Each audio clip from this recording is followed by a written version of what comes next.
CBN, seu direito. O quadro Seu Direito, todas as sextas-feiras, vem tirar pra gente as dúvidas sobre direito público e eleitoral. E quem vai trazer pra gente as informações e as opiniões é o advogado especialista em direito público e eleitoral, Marcelo Pellegrini. Por isso, não vou usar esse espaço para dizer o que eu, Marco Guarizo, acho dessa semana no Congresso, viu? Melhor a gente conversar com alguém que sabe dosar as palavras, viu, doutor Marcelo? Boa tarde, bem-vindo. Boa tarde, Guarizo, boa tarde a você, aos nossos ouvintes. É isso aí, a semana foi bem turbulenta. Turbulenta é uma boa palavra. Bom, a gente vai começar falando da PEC da blindagem, que já ganhou diversos apelidos aí que eu também não vou trazer aqui, mas é uma proposta que muda a Constituição para estabelecer proteções aos parlamentares diante de investigações e processos penais. Um dos apelidos eu vou ter que falar, a PEC da impunidade. Mudar a Constituição, doutor Marcelo, já significa que é inconstitucional? Não. A Constituição ela pode ser mudada, né? Ela pode ser modificada, tem regras para isso, regras rígidas, e tem aquelas cláusulas que não podem ser alteradas. O que essa PEC fez, Guarizo, para a gente tentar contextualizar historicamente, foi reavivar a redação originária da Constituição de 88. Então, até 2001, era mais ou menos igual a essa PEC, ou seja, o Supremo tinha que ter autorização do Congresso para processar parlamentar, coisa que em 250 vezes ocorreu uma única vez, e a maioria dos votos eram secretos, o que hoje caiu e só ficaram algumas votações específicas que a Constituição assim indica. Então houve um retrocesso através de uma emenda para tentar o que vocês chamam aí de impunidade, eles chamam lá de prerrogativa parlamentar. Prerrogativa parlamentar, seria a mesma questão do fórum privilegiado ou é completamente diferente? Não, ela volta também à primeira interpretação do Supremo, né, dado ao texto da Constituição de 88 originário, no sentido de que para todo e qualquer crime os parlamentares teriam que ser julgados pelo Supremo, incluindo as medidas cautelares, sejam elas criminais ou cíveis. Esse é o retrocesso aí que foi realizado essa semana. Me parece que o Senado não vai comprar essa briga, mas é só uma expectativa. Precisa de maioria simples, porque na Câmara, por exemplo, inclusive com votos do governo, o número foi bastante superior a favor da PEC da blindagem. Não, é uma PEC, ou seja, uma proposta de emenda constitucional, aí nós temos um quórum qualificado, 2 turnos nas 2 casas, e realmente o que você falou aí procede, né? Eu tentei apurar um pouquinho ontem à tarde e me parece que havia uma tentativa de trocar a anistia, né, pela prerrogativa. E me parece que essa composição acabou não saindo ou o tiro saindo pela culatra e aí houve um desgoverno, não fazendo um trocadilho contra o governo federal, mas uma confusão generalizada no Congresso. E aí parlamentares, tanto de direita quanto de esquerda, votaram e ela passou fácil, passou com um quórum alto. Isso que é estranho, né? Porque já teve um quórum alto no primeiro turno e mesmo assim tem que votar o segundo? É o regimento da Câmara para qualquer votação? Não, para a emenda constitucional, é assim que a Constituição existe. Aliás, tem uma ação já no Supremo, mandado de segurança, dizendo aí que não foi respeitado um tempo mínimo entre a primeira e a segunda votação, porque votou a primeira e a segunda votação na mesma noite, né? É uma boa discussão também, mas é uma discussão muito mais interna corporis. Mas o fato é que ela foi votada 2 vezes. E na segunda, a redação foi diferente da primeira, na questão do voto secreto. A primeira passou a proteção sem o voto secreto e a segunda passou a proteção com o voto secreto. Bom, e a ação, não sei se é a mesma, o senhor que vai explicar pra gente, advogados de um dos deputados, o deputado Kim Kataguiri, né, entrou no STF questionando a validade da PEC, né? Aonde o STF pode chegar nessa história? Neste mandado de segurança, exclusivamente na questão procedimental. Ela não existe a PEC ainda, ela tem que ser aprovada por 2 turnos do Senado e tem que ser promulgada pelo Congresso Nacional. Enquanto isso não existe, não é feito, o Supremo não pode fazer o que a gente chama de controle preventivo da constitucionalidade, antes da norma entrar no ordenamento jurídico. Só as próprias comissões e o plenário das casas legislativas. Mas há a hipótese de, sendo parlamentar, havendo um vício de procedimento, você levar ao Supremo a discussão da forma, né? Não de conteúdo.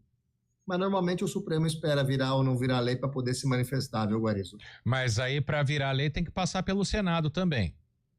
Tem que passar pelo Senado, aí sim, por exemplo, vamos supor que não passe pelo Senado, perde o objeto do mandado de segurança que foi impetrado.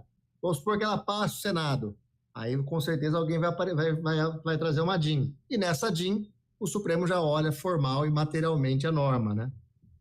Mas existe essa possibilidade do mandado de segurança, inclusive já foi aberta a vista, pedido informações, aberta a vista para o Ministério Público, o procedimento normal. Eu vi essa peça hoje.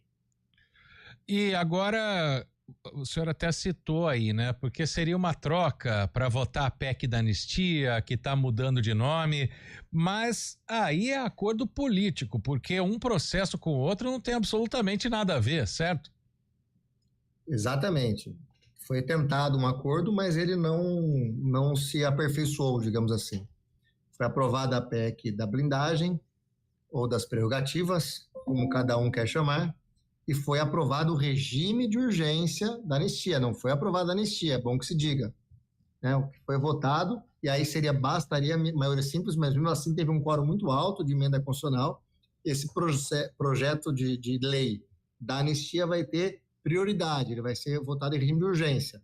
Mas o que se fala hoje é que não é mais anistia, e sim dosimetria daqueles ilícitos lá do Estado de Direito, daquelas violações à tentativa de golpe, das manifestações do 8 de janeiro. Dosimetria seria o período de condenação de cada um, é isso? Isso. Cada um desse tipo penal, por exemplo, tem um lá que é de 2 a 8 anos. É de 4 a 8 anos, querem mudar para de 2 a 6. O outro é de 4 a 12, querem mudar de 2 a 8. O que acontece isso? No direito penal, Guarizo, vige lá o princípio in dubio pro réu, para se condenar, e que a retroação, quando é a norma mais benéfica, ela sempre é feita, mesmo que o processo já tenha sido julgado.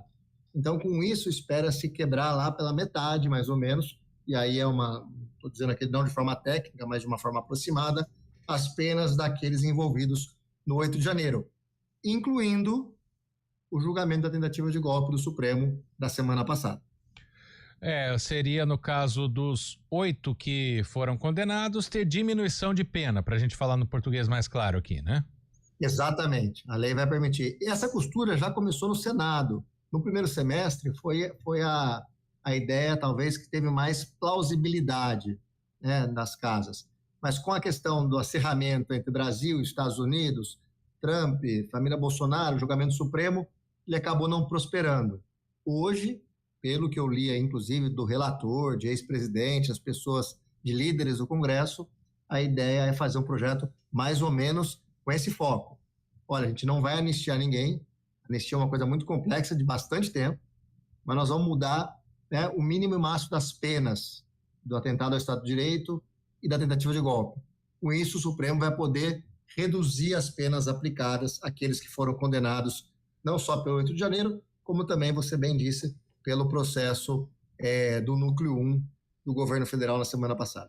Eu detesto essa palavra decisão final, porque eu acho ela redundante, mas nesse caso eu vou ter que perguntar, porque aí quem chancela é o Supremo, mesmo com todo o trabalho feito na Câmara, no Congresso. Vamos lá. Primeiro, é bom explicar isso, porque são diferentes. A PEC dos parlamentares, por ser proposta de emenda constitucional, não passa pelo Executivo. Se for votada e aprovada em 2 turnos pela Câmara e pelo Senado, o próprio Congresso faz a promulgação e publicação e, evidentemente, cabe o controle da validade dessa norma pelo Supremo, tanto formal quanto materialmente. Esse é o primeiro item. Já o segundo, estamos discutindo aqui um PL, um projeto de lei da anistia. Então, esse projeto tem que ser votado lá na Câmara, tem que passar pelo Senado, vai à presidência, se for sancionado, ele mesmo faz a promulgação e publicação. Se tiver alguns vetos, promulga e publica a parte não vetada e volta para o Congresso os vetos. que são mantidos ou derrubados.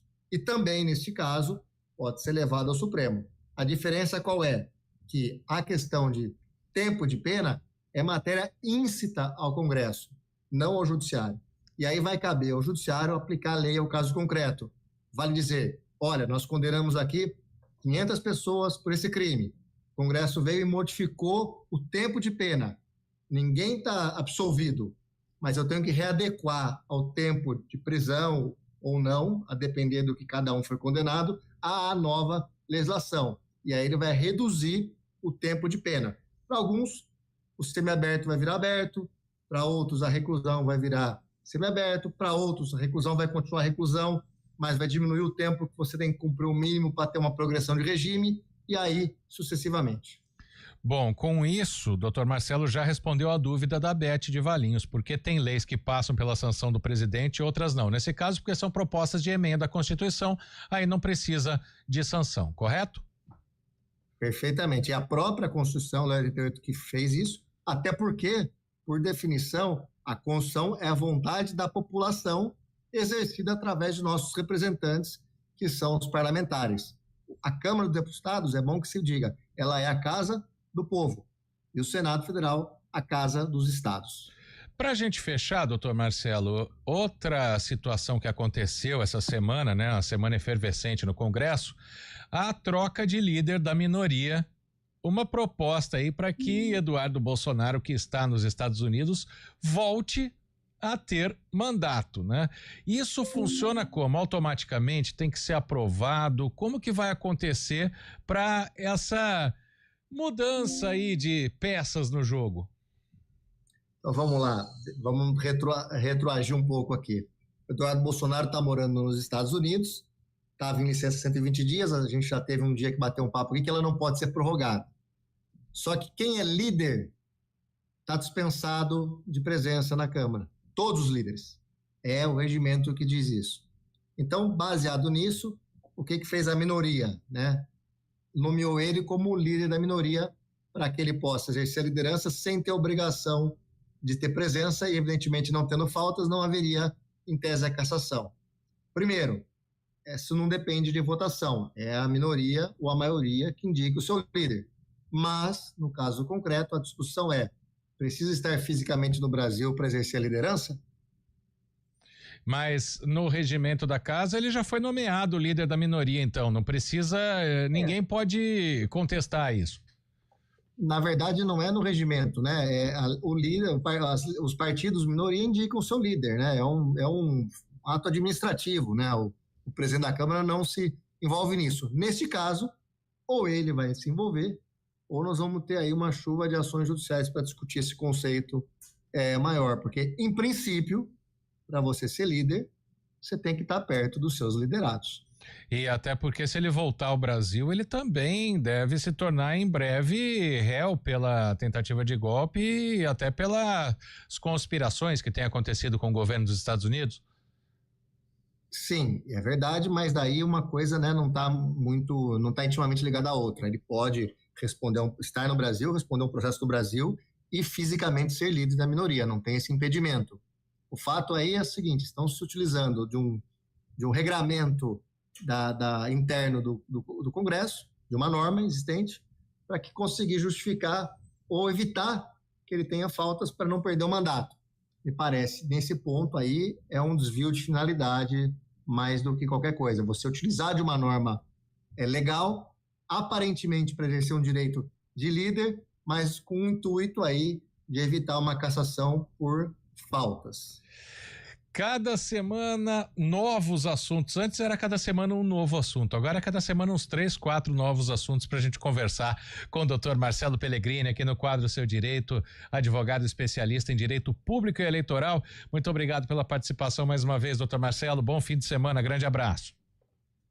Ô, Guariz, o prazer é meu. Só para fechar aqui, existem hoje formas de você votar remoto, né? A tecnologia permite isso, quando você está em missão oficial, quando você tem um motivo justificado.